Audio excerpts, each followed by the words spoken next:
यस बेला तपाई तथा हामी पनि प्रभुको देह यो मण्डली एवं त्रिएक परमेश्वरको सामुने उभिएका छौं। अभिषेक गरिन अघि यो गम्भीर र पवित्र समयमा यी निम्न प्रश्नहरू तपाई अघि राखिँदैछ, जसको जवाब तपाईको अभिषेकको प्रतिज्ञा बनिनेछ। के तपाईलाई जुन स्थानीय मण्डलीको एल्डरको पदमा आज अभिषेक गरिँदैछ सो परमेश्वरको इच्छा मुताबिक नै भएको हो अनि यो तपाईको निम्ति परमेश्वरको बुलाहट र इच्छा हो भनी निश्चित हुनुहुन्छ? यसो हो भने भन्नुहोस्, म निश्चित छु, यसमा कुनै शंका छैन। म निश्चित छु, यसमा कुनै शंका छैन। मण्डली यीशु ख्रीष्ट प्रभुको देह हो, जसको निम्ति उहाँले आफ्नो प्राण दिनुभयो। उहाँ मुख्य गोठालो हुनुहुन्छ र तपाई उहाँको अधीनमा एउटा साधारण गोठालो। यसोसले के तपाई आफ्नो जिम्मामा रहेको मण्डलीलाई यीशु प्रभुले प्रेम गरे झै एफएसी 5:25 पूर्ण हृदयले प्रेम गर्नुहुन्छ र मण्डली सम्बन्धका प्रत्येक निर्णय परमेश्वरको वचनको आधारमा अनि प्रार्थना या जरुरी परेमा आफूमाथिका अगुवाहरूको आत्मिक सल्लाह लिँदै सञ्चालन गर्नुहुन्छ? यसो हो भने भन्नुहोस्, म त्यसरी निश्चय नै गर्नेछु। म त्यसै गरी निश्चय गर्नेछु। ख्रीष्ट यीशुको महान आज्ञा सारा विश्वमा सुसमाचार पुर्याउनु हो अनि विश्वास गर्नेहरूलाई उहाँले दिनुभएको सबै शिक्षाहरू सिकाउँदै चेलापनमा ल्याउनु हो। यसकारण तपाई यी आदेशहरू सिरोपर गर्न तयार हुनुहुन्छ? यसो हो भने भन्नुहोस्, म निश्चय नै यसरी नै पालन गर्नलाई तयार छु। म यसै गरी नै पालन गर्न तयार छु। प्रभुको वचन मुताबिक आफ्नो मण्डलीमा अधिकार जमाएर होइन, तर बगालको उदाहरण भएर पहिलो पत्रुस 5:3 ख्रीष्टको सेवक बन्नु पर्दछ। के तपाई यी कुराहरू स्वीकार गर्नुहुन्छ? यसो हो भने भन्नुहोस्, म स्वीकार गर्छु। म स्वीकार गर्दछु।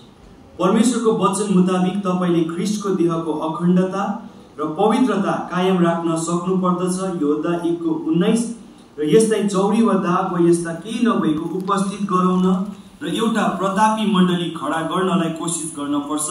एफएसी 5:27 के तपाई यसो गर्नलाई तयार हुनुहुन्छ?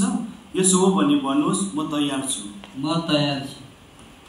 बेथलेम फेलोशिप माण्डलिक झुण्डको विश्वासको सारमा सम्मिलित बाइबल आधारित आफ्ना सिद्धान्त, शिक्षा, चलन र कार्यक्रमहरूमा आन्तरिक हृदयले नै के तपाई सहमत हुनुहुन्छ र के तपाई यी सबै विषयहरू मध्यनजरमा राखी मण्डली देखरेख गर्नुहुन्छ? यसो हो भने भन्नुहोस्, म यी कुराहरूमा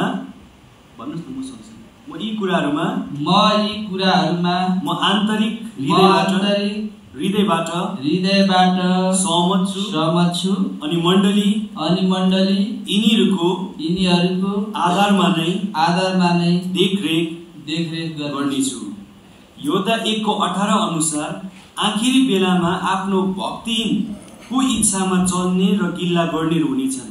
19 पदले भन्छ, फुट गराउने आत्मा नभएकाहरू आफ्नो अहमता र स्वार्थको निम्ति कुनै न्यू गरेर मण्डली विभाजन गर्ने विषयमा तीतस 2:12ले बताउँछ, जो बताउँछ तपाईबाट यस्तो काम हुने छैन भने के तपाई प्रतिज्ञा गर्नुहुन्छ?